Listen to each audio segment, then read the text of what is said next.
कैसे देख रहे हैं इस फैसले को? ये तारीखी फैसला है और आज सुप्रीम कोर्ट ने अदलिया की आज़ादी पर मोहर लगाई है।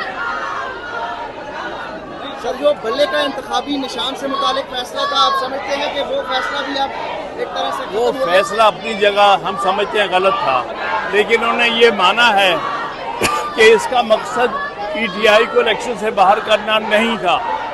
और ये बात जो चीफ जस्टिस साहब ने पढ़ के सुनाई है उससे क्लैरिफाई हो गया कि जो तशरीह उस फैसले की इलेक्शन कमीशन ने की थी वो बिल्कुल गैर कानूनी और गैर आईनी थी। सर, उस गलत तशरीह करने के ऊपर पीटीआई को एक बहुत बड़ा नुकसान उठाना पड़ा है। क्या इलेक्शन कमीशन के खिलाफ कार्रवाई के लिए पीटीआई कोई इक़दाम?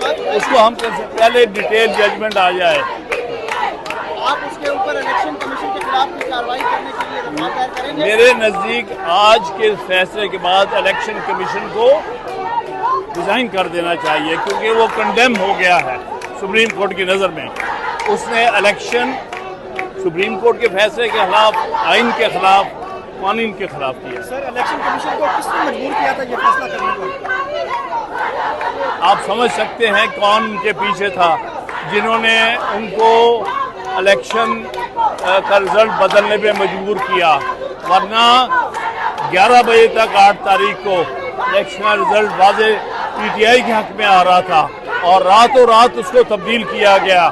वो ताकतें इसकी रिस्पॉन्सिबल है जिसकी डिक्टेशन इलेक्शन कमीशन ने लिया।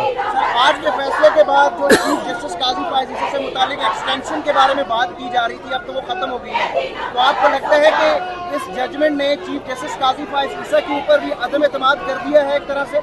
जो दीगर काजी फायज ईसा चीफ जस्टिस जो है उनके ऊपर, क्योंकि उनका फैसला जो है नहीं ऐसी कोई बात। देखो, जहाँ तक डिवाइडेड ओपिनियन होती है, नो कमेंट ऑन जुडिशरी। हम समझते हैं जिसने जो फैसला किया अपने कानून, आइन और अपने कॉन्शियस के मुताबिक किया। Thank you sir.